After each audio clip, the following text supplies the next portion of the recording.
circuitos eléctricos.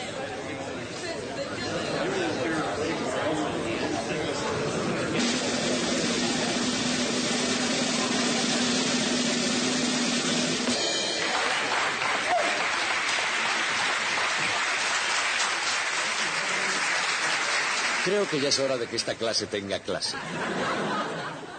Hoy día los científicos somos gente poco ceremoniosa, y en verdad es raro ver a uno trajeado así. Pero en el siglo XIX era bastante frecuente que para dar clases de cierta categoría se vistieran solemnemente. Y en ningún sitio fue esto más cierto que en la famosa Royal Institution. Tengo una fotografía que se hizo a mitad del siglo XIX. Esta determinada lección pública fue digna de ser inmortalizada en una fotografía debido a la asistencia del príncipe de Gales. Para eso se trataba de una institución real. El príncipe de Gales debe ser uno de estos muchachos que están aquí en primera fila. Sin embargo, yo no sé cuál es. Pero la razón por la que esta disertación es digna de ser recordada no es por la asistencia del príncipe de Gales, sino porque fue pronunciada por Michael Faraday. De hecho, en una conferencia como esta de la fotografía, hace unos 200 años, Michael Faraday quedó tan embelesado por la ciencia que decidió abandonar su prometedora carrera de aprendiz de encuadernador. Pero en esa serie de conferencias hubo un hombre que causó una impresión duradera en toda la tradición. Se llamaba Charles Whiston. Y fue una figura clave en la elaboración de las tuercas y tornillos que hicieron de la electricidad algo práctico.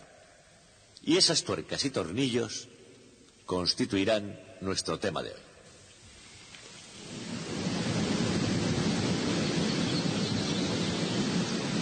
Las tuercas y tornillos que mantienen unida la compleja maquinaria del mundo moderno no son más importantes en la historia de la civilización que el simple fluir del agua. Aprender a controlar y dirigir el curso del agua ha sido un ingrediente crítico en el desarrollo de las civilizaciones.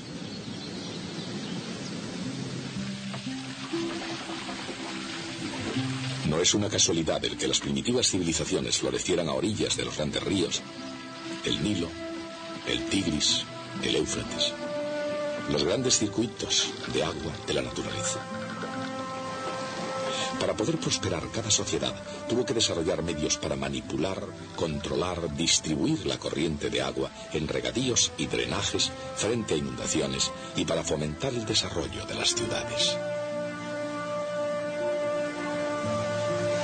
Y así como todos los caminos conducían a Roma, iba también una ingeniosa red de acueductos.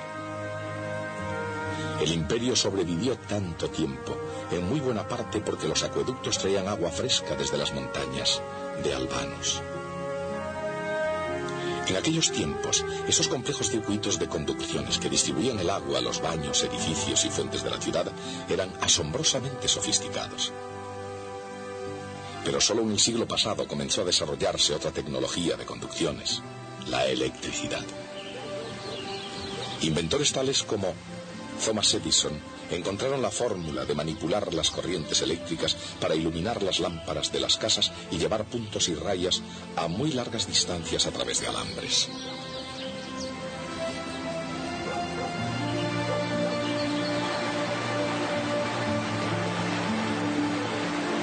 También crearon las formas de generar y distribuir electricidad por redes cada vez más complejas.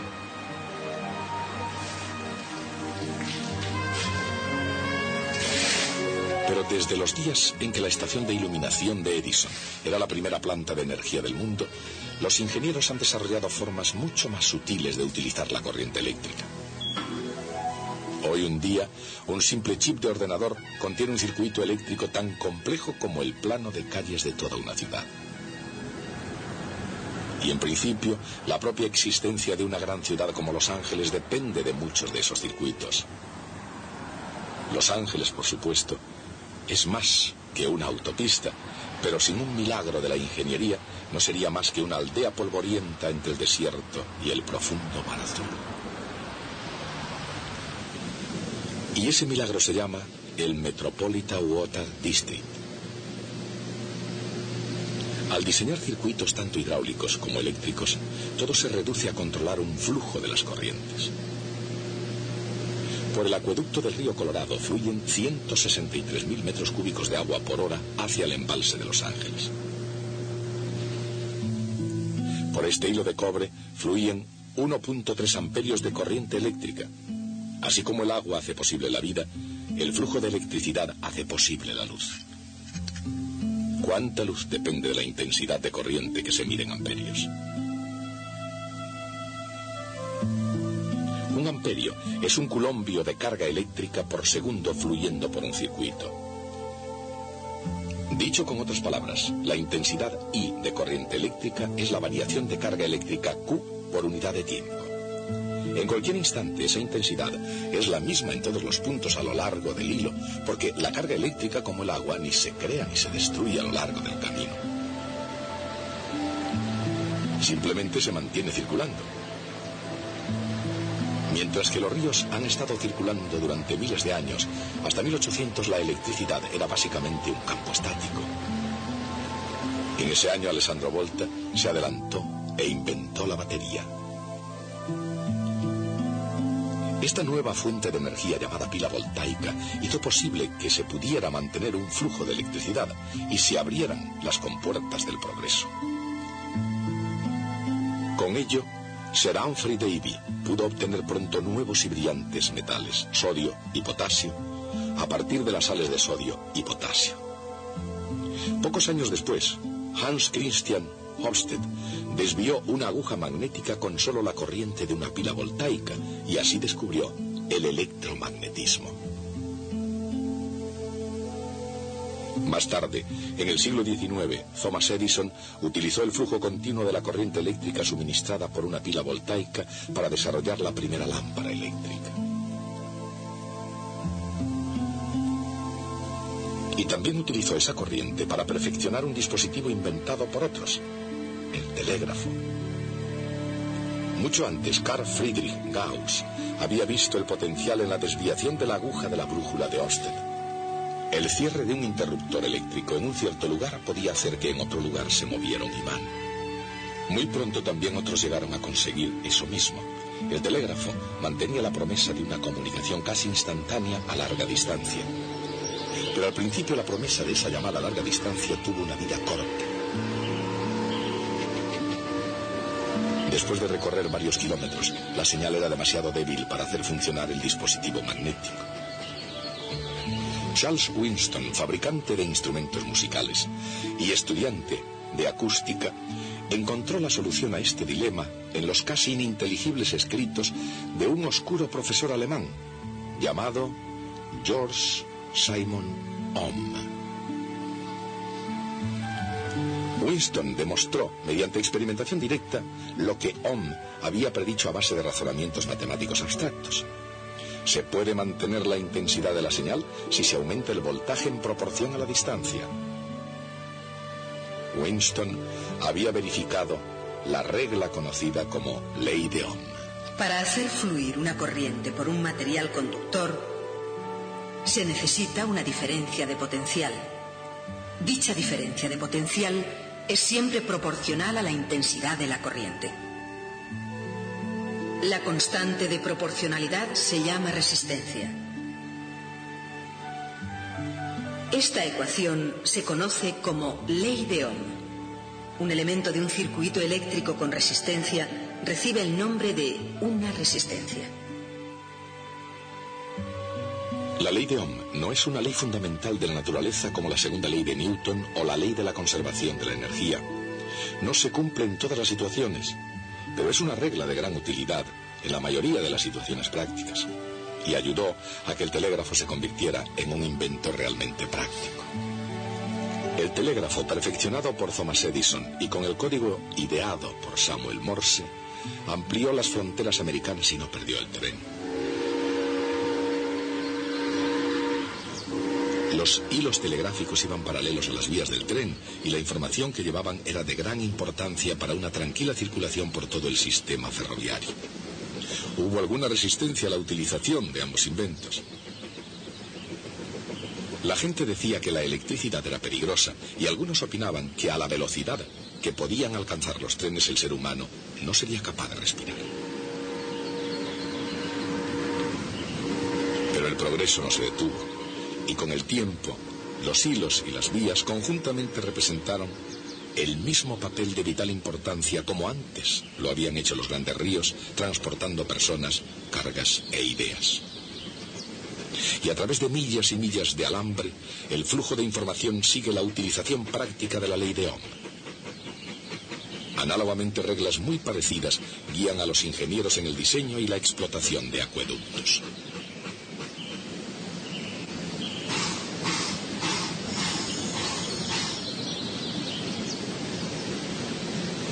Esos ingenieros saben, desde hace mucho tiempo, que la velocidad de la corriente de agua por una tubería depende precisamente de una serie de factores.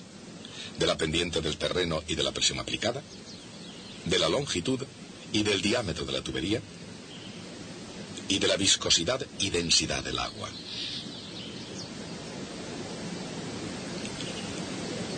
De modo análogo, la intensidad de la corriente eléctrica que pasa a través de una resistencia depende de la caída de tensión a través de ella, de su sección y de su longitud, y del material de que esté hecha.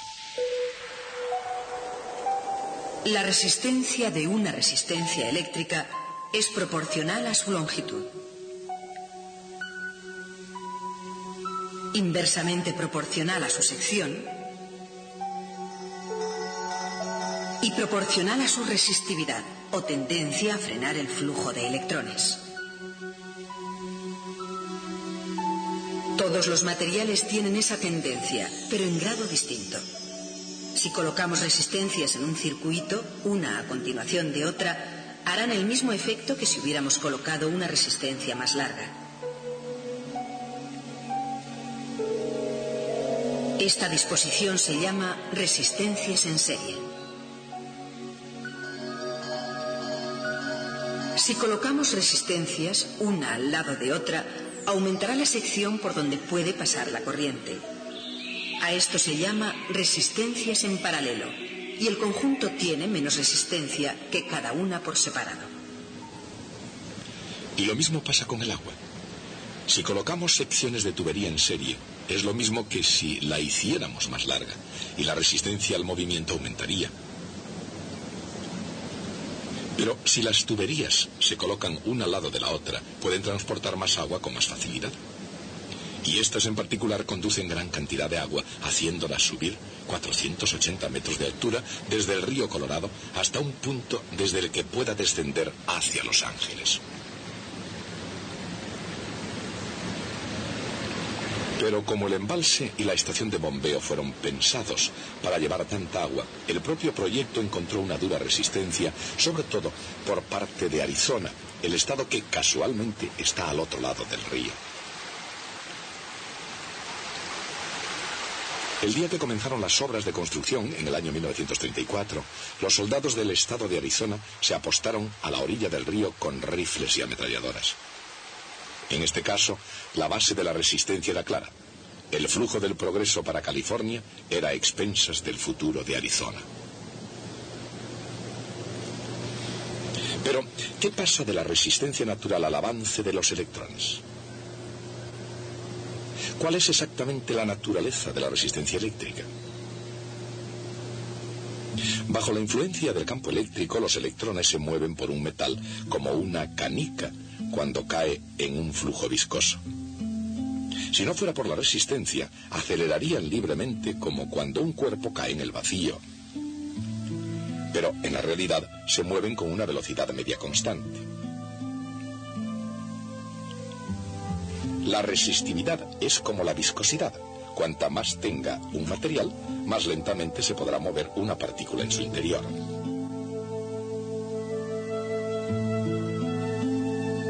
Pero, ¿qué es lo que ralentiza a los electrones? En otras palabras, ¿qué es lo que se opone al flujo de la electricidad en un conductor? En el interior de un metal, los electrones se mueven constantemente en todas direcciones. Aquí están representados algunos de ellos por unos puntos. Giran en órbita por todo el metal como si fuera una molécula gigante. Esta especie de flujo no encuentra ninguna resistencia. Tampoco crea una corriente neta que entre por un extremo y salga por otro. En esas condiciones, el conductor está en equilibrio electrostático. No hay campo eléctrico en su interior. No hay diferencia de potencial de un extremo al otro. Pero si una batería hiciera circular una corriente eléctrica, ese equilibrio se destruiría y se crearía un campo eléctrico en el interior del conductor.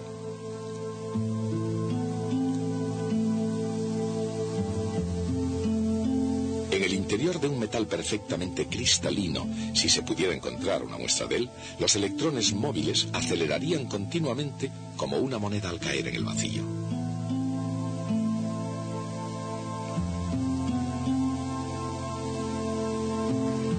Pero en el mundo real, los cristalinos no son perfectos. Tienen defectos e impurezas y sus átomos vibran con energía térmica. Los electrones acelerados por la fuerza del campo eléctrico rebotan contra cada impureza comportándose como una bola en una máquina de juego. Todos esos rebotes, todas esas paradas y arrancadas producen la resistencia que impide que el electrón circule aumentando su velocidad. Por eso, los electrones se mueven a una velocidad media constante, creando una corriente constante bajo la influencia de una fuerza constante. Cuando los electrones tropiezan con las imperfecciones, hacen aumentar las vibraciones de los átomos. De ese modo, la energía eléctrica de los electrones acelerados se convierte en energía térmica de los átomos vibrando. Y hace aproximadamente 100 años, de ese calor salió una idea brillante. Si una resistencia adquiere calor suficiente, brillará. Y Thomas Edison encontró los materiales apropiados que brillasen con luminosidad. Por supuesto que todos los circuitos brillan, pero sí producen calor, tanto si es deseado, como si no. Los ordenadores, por ejemplo, tienen ventiladores para eliminar el calor no deseado. De hecho, algunos superordenadores generan tanto calor que requieren un sistema de refrigeración líquido que mantenga la temperatura baja. Y ese calor, tanto si es un objetivo buscado como si no, consume energía al producirse. Cuando la corriente pasa por una resistencia, la energía convertida en calor es igual a la cantidad de carga que circula por la diferencia de potencial. La cantidad de calor por unidad de tiempo o potencia consumida es igual a la intensidad por la diferencia de potencial. Utilizando la ley de Ohm, la potencia se puede expresar también por I al cuadrado por R o V al cuadrado dividido por R. ¿Y cuál es el resultado? Bien, para comenzar se miden vatios. Un vatio es una medida de potencia igual a 1 amperio por 1 voltio.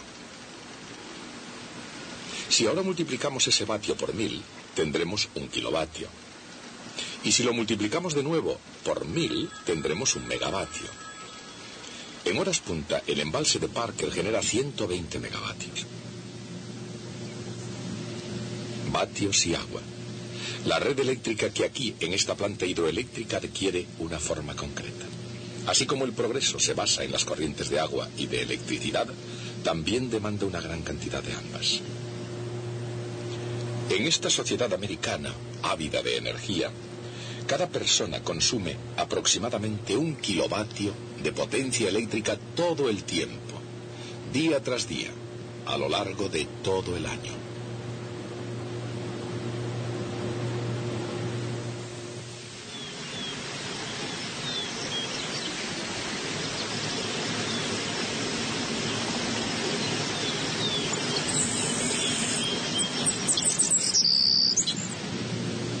Para suministrar a los consumidores ambas cosas, agua y energía, los ingenieros tienen que dominar primero el arte y la ciencia del diseño de circuitos. Los elementos comunes en los circuitos eléctricos elementales son los hilos y los interruptores, las baterías, las resistencias y los condensadores. Y aunque estos elementos se pueden combinar en redes de complejidad siempre creciente, siempre obedecen a unas mismas reglas sencillas llamadas leyes de Kirchhoff. Gustav Kirchhoff, físico alemán, era muy aficionado a las matemáticas. Aplicando la ley de Ohm y generalizándola completamente, dedujo dos leyes que expresan cada una de ellas una idea ya conocida. Una de esas ideas es la de la conservación de la carga. Y la correspondiente ley en los circuitos es que cuando una corriente se divide en dos o viceversa, la suma de las intensidades de las corrientes que llegan al nudo es igual a la suma de las intensidades de las corrientes que salen de él. La otra ley de Kirchhoff expresa la conservación de la energía. Una carga eléctrica que recorre un circuito completo ni pierde ni gana energía.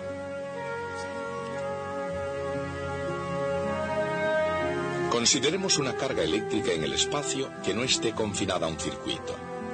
Si se mueve por el espacio a lo largo de la trayectoria que la lleve de nuevo a su punto de partida, no se habrá realizado trabajo neutro.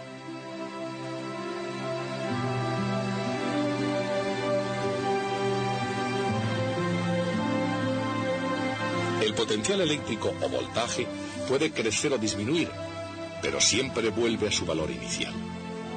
Y lo mismo sucede en el interior de un circuito. Obsérvese que una integral a lo largo de una curva cerrada tiene una notación especial. El signo de la integral tiene un círculo sobre él. Así, en el caso especial de un circuito eléctrico, todos los aumentos de potencial debidos a batería y condensadores cargados, y todas las caídas de tensión debidas al paso de la corriente por las resistencias, tienen como resultante neta cero. Utilizando solo esas dos leyes, los ingenieros analizan los circuitos más complejos. Como un simple ejemplo, pensemos en un condensador conectado a una resistencia y a una batería. Incluso cuando se va cargando el condensador, el aumento total de voltaje es igual a la caída total a lo largo del circuito. En un circuito eléctrico, un condensador almacena carga de la misma manera que un depósito almacena agua para un uso posterior. Y hace falta mucho tiempo para llenar o vaciar uno de ellos. ¿Cuánto tiempo? Naturalmente eso depende del volumen del depósito y de cuánta resistencia haya para que salga el agua. Cuanto más grande sea el depósito y mayor sea la resistencia, más tiempo se necesitará. Sucede exactamente lo mismo con la carga cuando se trata de descargar un condensador. Si se aplican las leyes de Kirchhoff, nos encontramos con que el tiempo es igual a la capacidad del condensador multiplicada por la resistencia. Naturalmente no hay planes de vaciar el lago Havasu de inmediato. Al mismo tiempo que se va vaciando de agua para saciar la sed de Los Ángeles, la nieve de lejanas montañas se va derritiendo y va alimentando al río Colorado, que a su vez vuelve a llenar el embalse, como si fuera parte de un ciclo global que conservara la humedad. De modo análogo, los circuitos eléctricos conservan la carga. Y así es como la noción de evolución se añade al principio de conservación, tal vez queriendo demostrar con ello que cuanto más cambian las cosas, más siguen siendo las mismas. La civilización sigue dependiendo de las corrientes, aun cuando se añada al flujo de la electricidad. Y la moderna ciudad de Los Ángeles, al igual que la antigua Roma, está limitada y depende de la habilidad de canalizar y distribuir dichas corrientes.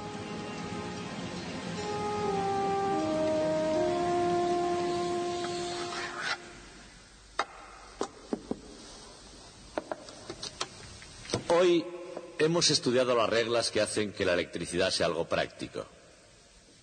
Fueron antes elaboradas por personas llamadas Ohm, Kirchhoff y Charles Whiston.